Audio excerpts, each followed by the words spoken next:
नमस्कार दोस्तों। आज मैं आपको हिंदी व्याकरण का एक इम्पोर्टेंट चैप्टर बताने जा रहा हूं। और आज हिंदी व्याकरण में हम लोग पढ़ेंगे अलग अलग प्रकार के विराम चिन्ह। कौन कौन से प्रकार के मुख्य रूप से विराम चिन्ह होते हैं और उनका प्रयोग हम लोग कहाँ कहाँ करते हैं। सबसे पहले जो सबसे इम्पोर्टेंट हमारा विराम चिन्ह होता है वह है हमारा पूर्ण विराम। पूर्ण विराम और इसका निशान होता है ये पूरी लकीर। और ऐसे पूर्ण विराम का प्रयोग हम लोग किसी भी वाक्य के खत्म होने पर करते हैं। जो किसी भी व्यक्ति का कथन होता है उसकी समाप्ति पर हम लोग करते हैं। जैसे मैं घर जाता हूँ, मैं घर जाता हूँ। तो इस तरह के वाक्यों में हम लोग पूर्ण विराम का प्रयोग करते हैं। अब पूर्ण विराम के बाद हमारा आता है अर्ध विराम। अर्ध विराम, अर्ध विराम का जो हमारा चिन्ह होता है, अर्ध विराम का जो हमारा चिन्ह होता है वो अर्ध विराम हमारा होता है ऐसा। ये अर्ध विराम है हमारा। जिस वाक्य में आपको कम देर के लिए रोकना रहे, यानी पूर्ण विराम से थोड़ा सा कम समय के लिए रोकना रहे, तो वहां पर हम लोग अर्ध विराम का प्रयोग करते हैं। जैसे हम लोग एक वाक्य लिखते हैं, आज आज पानी नहीं आएगा, पानी नहीं आएगा। उसके बाद हम लोग लगाते हैं अर्ध विराम और तब हम लोग लिखते हैं क्योंकि नल खराब है, क्योंकि नल खराब है। तो इस तरह के वाक्यों में हम लोग अर्ध विराम का प्रयोग करते हैं। और अब हम आते हैं अल्प विराम पे। अल्प विराम, अल्प विराम जिसे हम लोग आमतौर पर अंग्रेजी में कॉमा भी कहते हैं, इसका चिन्ह होता है ये। और जब एक ही तरह की चीजें लगातार बार बार आने लगे, यानी बार बार संज्ञा शब्द ही आने लगे या सर्वनाम ही आने लगे, तो उसके साथ हम लोग या उद्धरण चिन्ह के पहले या फिर किसी भी वाक्य के शुरुआत में ही हाँ या नहीं आ जाए, जिस वाक्य के शुरुआत में, तो उसमें भी हम लोग हाँ या नहीं के बाद कॉमा का प्रयोग करते हैं।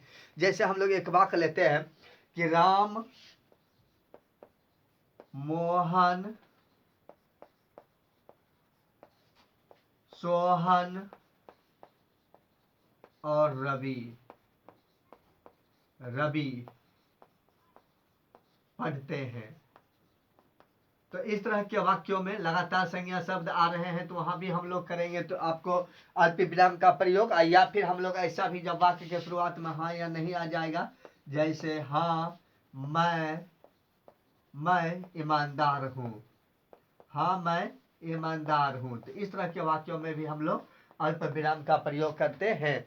उसके बाद आते हैं हम लोग प्रश्नवाचक चिन्ह में। जिस वाक्य से किसी भी व्यक्ति से कोई प्रश्न पूछा जाए तो उसे भी हम लोग उसमें भी प्रश्नवाचक चिन्ह का प्रयोग करते हैं। यह प्रश्नवाचक चिन्ह का ऐसा निशानी होता है, जैसे क्या मैं मूर्ख हूँ, क्या मैं मूर्ख हूँ, या मैं क्या घर जा रहा हूँ।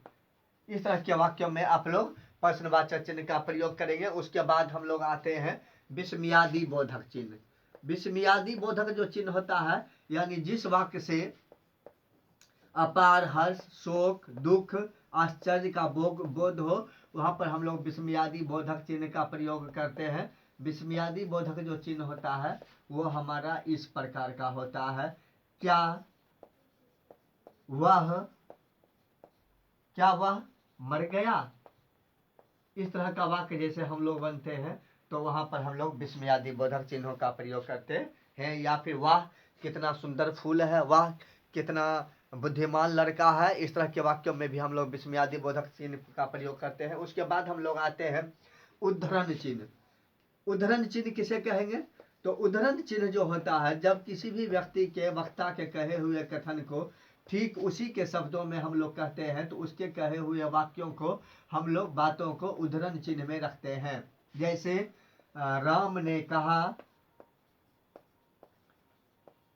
राम ने कहा। अब हम लोग उद्धरण चिन्ह का प्रयोग करेंगे और लिखेंगे राम ने कहा मैं अस्वस्थ हूँ, मैं अस्वस्थ हूँ।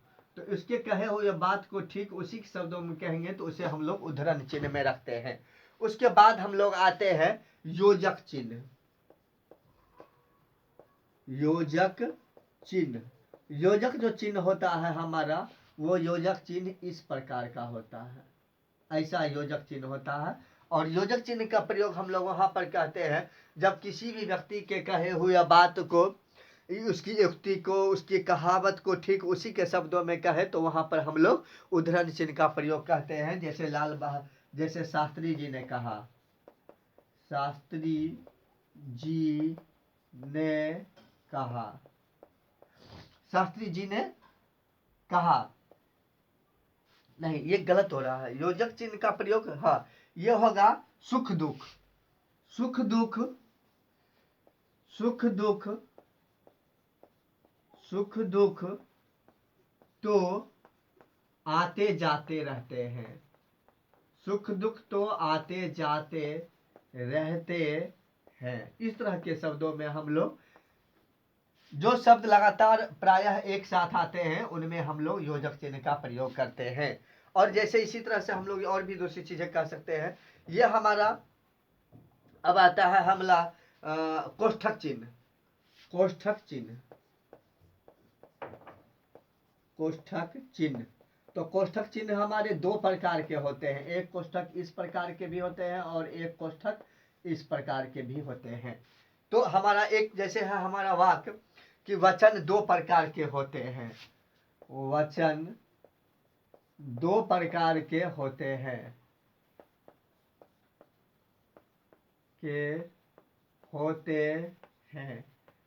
जैसे अब हम लोग ऐसे देख करके तब इसको लिखते हैं ऐसे, एक वचन,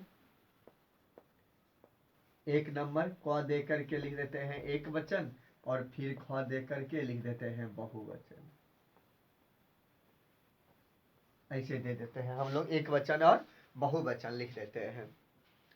एक वचन, हाँ इसमें नहीं लगाना है, हमें लगाना है इसमें, क और जो ख लिखते हैं इसमें हमें ये लगाना पड़ता है कोष्ठक चिन्ह। उसके बाद हम लोग आते हैं कोष्ठक चिन्ह के बाद निर्देशक चिन्ह।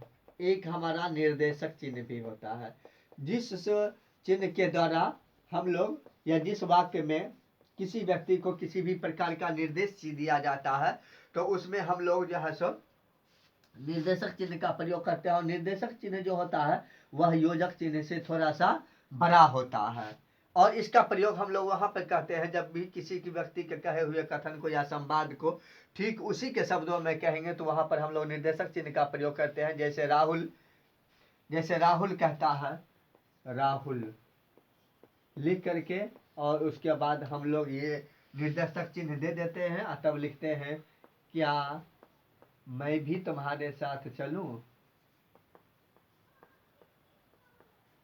क्या मैं भी तुम्हारे साथ चलूं। तो इस तरह के वाक्यों में हम लोग निर्देशक चिन्ह का प्रयोग करते हैं, क्या मैं भी तुम्हारे साथ चलूं। उसके बाद हम लोग आते हैं अब विवरण चिन्ह। एक हमारा चिन्ह होता है विवरण चिन्ह। विवरण जो चिन्ह होता है उसका निशान होता है हमारा ये दो बिंदु और उसके बाद ऐसे, अगर ऐसा चिन्ह हो तो समझ जाइए ये विवरण चिन्ह है। और किसी भी बात को समझाने के लिए या निर्देश देने के लिए विवरण चिन्ह का प्रयोग किया जाता है। जैसे हम लोग लिखते हैं, वृक्षों से हमें निम्नलिखित लाभ है, वृक्षों से हमें निम्नलिखित लाभ है, ऐसा लिख करके उसके बाद विवरण चिन्ह दे करके उसके बाद हम लोग नीचे में क ख ऐसा दे करके तब लिखते हैं कि वृक्षों से हमें जैसे ऑक्सीजन मिलता है, वृक्षों से हमें लकड़ी मिलती है, वृक्षों से हमें औषधि मिलती है, वृक्षों से हमें जलावन मिलता है। इस तरह की बातें जो होती है सारणी बनाने के लिए, या बेरोजगारी के क्या कारण है, गरीबी के क्या क्या कारण है, तो उसमें भी गरीबी के मुख्य कारण निम्नलिखित लिख करके और उसके बाद ये चिन्ह देख करके उसके बाद हम क ख ग घ लिख करके उसके बाद उसके सभी चीज़ों को लिखते हैं। तो ये हमारा विवरण चिन्ह हो जाता है। उसके बाद हो जाता है हमारा एक चिन्ह है लाघव चिन्ह। लाघव चिन्ह, लाघव जो चिन्ह होता है ये हमारा ऐसा निशानी है, यानी किसी भी चीज को जब शॉर्टकट में लिखते हैं, जैसे डॉक्टर, किसी व्यक्ति के नाम के अगर डॉक्टर लिखा हुआ होता है तो हम लोग डॉक्टर कैसे लिखते हैं, तो ऐसे लिख करके ये लाघव चिन्ह देख करके, और डॉक्टर रमन जैसे लिखना हो या कुछ भी लिखना हो तो हम लोग ऐसे लिख देते हैं, या किसी के नाम में प्रोफेसर भी लिखा हो तो ऐसे देख करके, और उसके बाद हम प्रोफेसर ये राम कुमार या कुछ भी लिख सकते हैं। तो ये हमारा लाघव चिन्ह कहलाता है।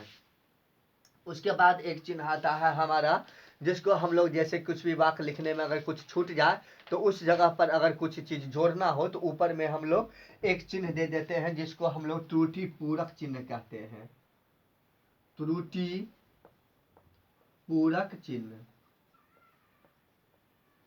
त्रुटि पूरक चिन्ह, या इसी को हंस पद चिन्ह भी कहते हैं। हंस पद चिन्ह, इसका जो निशान होता है वो ऐसा निशान होता है। और जैसे हम लोगों के मान लिया कि राकेश व अमित, राकेश और अमित, अमित कल, अब उसके बाद एक लाघव चिन्ह दे करके हम लोग लिख देते हैं दिल्ली, और उसके बाद लिख देते हैं गए थे, गए थे। तो ऐसे लाघव चिन्ह यहाँ पर देख करके हम लोग दिल्ली या कुछ भी चीज़ छूटा हुआ चीज़ है तो उसको वहाँ पर दे देते हैं। तो यहाँ पर मुख्य रूप से हमारे पास इतने प्रकार के विराम चिन्ह होते हैं, जिनका अलग अलग हम लोग, अगर इस तरह के विराम चिन्हों का अगर हम लोग सही जगह पर इस्तेमाल करते हैं तो इससे लिखी हुई आपकी बातें बिल्कुल सटीक होती है, समझने वाले को सहूलियत होती है, और पढ़ने वाले को भी लगता है कि यह व्यक्ति व्याकरण का जानकार है। खास करके जो रचनाकार व्यक्ति हैं, लेखक हैं, कवि, इस टाइप की जो चीज़ है, उनकी लिखी हुई चीज़ों में लोग ऐसा उम्मीद करते हैं कि उनमें व्याकरण संबंधी कोई गलती नहीं होगी। विद्यार्थियों से गलती हो जाती है तो लोग उतना वैल्यू नहीं देते हैं, लेकिन रचनाकार जो खास करके व्याकरण के जानकार हैं, आप कुछ लिखने जा रहे हैं तो उसमें आप जरूर विराम चिन्हों का प्रयोग करें। तो आज भर के लिए इतना ही, मिलते हैं कल फिर से नए चीज़ों के साथ। प्लीज़ सब्सक्राइब माई चैनल सुमन सा शिक्षा। Thank you.